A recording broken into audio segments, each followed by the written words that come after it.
السلام علیکم۔ وعلیکم السلام ورحمۃ اللہ آپ وبرکاتہ۔ مجھے بتائیں کہ وطر میں عموماً کون سی صورتیں پڑھی جاتی ہیں زیادہ تر؟ جزاک اللہ، السلام علیکم۔ وعلیکم السلام ورحمۃ اللہ وبرکاتہ۔ آپ کی آواز تھوڑی سی پست ہے، شاید روزہ رہ رہا ہے۔ بہرحال اللہ رب العالمین آپ کے صیام اور قیام کو شرف قبولیت بخشے۔ آپ کی اس سوال سے دو ویڈیو میں بناؤں گا اپنے چینل کے لیے۔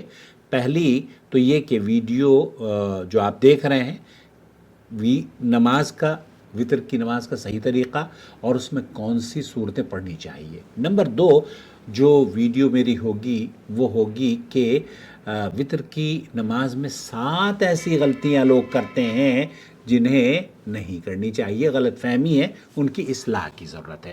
سب سے پہلے وطر کی نماز کا مکمل طریقہ احادیث کی روشنی میں سمجھنے کی کوشش کرتے ہیں، کیونکہ بہت سے لوگ صرف پڑھتے تو ہیں مگر اس کا سنت طریقہ پوری طریقے سے انہیں معلوم نہیں ہوتا۔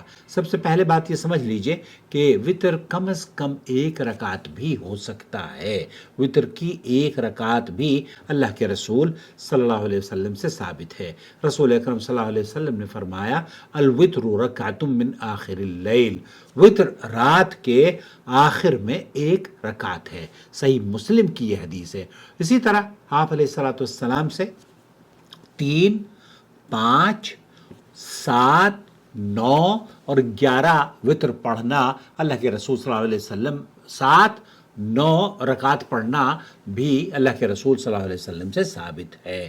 اگر کوئی شخص 3 رکعت وطر پڑھ رہا ہو تو اس کی سنت ترتیب یہ ہونی چاہیے کہ پہلی رکعت میں سورہ فاتحہ پڑھی جائے، پھر اس کے بعد سبح اسم ربک الاعلی پڑھی جائے، پھر اس کے بعد دوسری رکعت میں قل یا ایھا الکافرون پڑھی جائے، پھر اس کے بعد تیسری رکعت میں 2 رکعت پڑھ لی آپ نے، اب آپ بیٹھ جائیے، سلام پھیر لیجئے، اور پھر تیسری رکعت میں سورہ فاتحہ کے بعد قل هو اللہ پڑھیے۔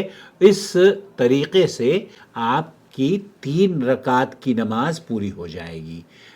اور اس 3 رکعت میں آپ تشہد میں بیٹھے مغرب کی طرح سے نہیں، بلکہ تشہد میں بیٹھ کر سلام پھیر لیں، اور پھر 1 رکعت پڑھ کر اس رکعت میں آپ قنوت بھی پڑھ سکتے ہیں، کیونکہ اللہ کے رسول صلی اللہ علیہ وسلم کان رسول اللہ صلی اللہ علیہ وسلم وطر میں سورۃ الاعلی یوتر بسبح اسم ربک الاعلی وقل یا ایھا الکافرون وقل هو اللہ احد۔ سنن ابو داؤد اور ترمذی کی یہ روایت ہے۔ علامہ البانی رحمۃ اللہ علیہ نے اسے صحیح قرار دیا ہے۔ تیسری رکعت میں رکوع سے پہلے یا رکوع کے بعد دعائے قنوت پڑھی جا سکتی ہے۔ صحابہ سے دونوں طریقے ثابت ہیں۔ اکثر اہل علم کے نزدیک رکوع سے پہلے قنوت پڑھنا زیادہ معروف ہے۔ البتہ جو ہمارے ہاں ایسے وطر کی نماز میں رفع یدین کرتے ہیں نا، اس کا کوئی ثبوت نہیں ملتا، تو یہ بھی ایک غلطی ہے جو کہ میں اگلی ویڈیو میں 7 غلطیوں کی بجائے 8 غلطیوں پر نشاندہی کروں گا۔ اور دوسرے یہ کہ حضرت حسن رضی اللہ تعالی عنہما بیان کرتے ہیں کہ رسول اکرم صلی اللہ علیہ وسلم نے انہیں قنوت کی دعا سکھائی تھی، اللہم اہدنی فی من ہدیت وعافنی فی من عافیت وتولنی فی من تولیت وبارک لی فیما اعطیت وقنی شر ما قضیت فانک تقضی ولا یقضی علیک انہ لا یذل من والیت تبارکت ربنا وتعالیت۔ اے اللہ مجھے بھی ہدایت دے ان لوگوں میں جنہیں تو نے ہدایت دی، مجھے عافیت دے ان لوگوں میں جنہیں تو نے عافیت سے نوازا، مجھے اپنا دوست بنا ان لوگوں میں جنہیں تو نے اپنا دوست بنایا، اور جو تو نے مجھے دیا اس میں برکت عطا فرما، اور مجھے اس شر سے بچا جس کا تو نے فیصلہ کیا، کیونکہ تو فیصلہ کرتا ہے اور تیرے خلاف کوئی فیصلہ نہیں کرتا۔ جسے تو دوست بنا لے وہ کبھی ذلیل اور رسوا نہیں ہوتا۔ اے ہمارے رب تو بابرکت اور بلند ہے۔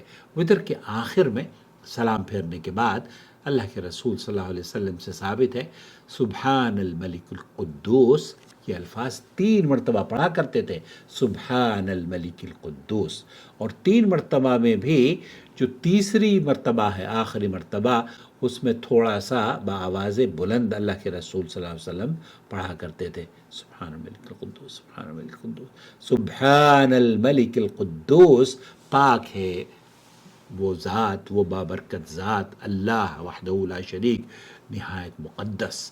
خلاصہ یہ ہوا کہ وطر کی نماز سادہ اور آسان 2 رکعت پڑھیں اور پھر بیٹھ جائیں، مکمل سلام پھیر لیں، پھر 1 رکعت پڑھیں، اور اس تیسری رکعت میں دعائے قنوت اگر یاد نہیں ہے تو ہاتھ میں لے کر بھی ٹیلی فون میں آپ اسمارٹ فون کے اسے استعمال کر سکتے ہیں۔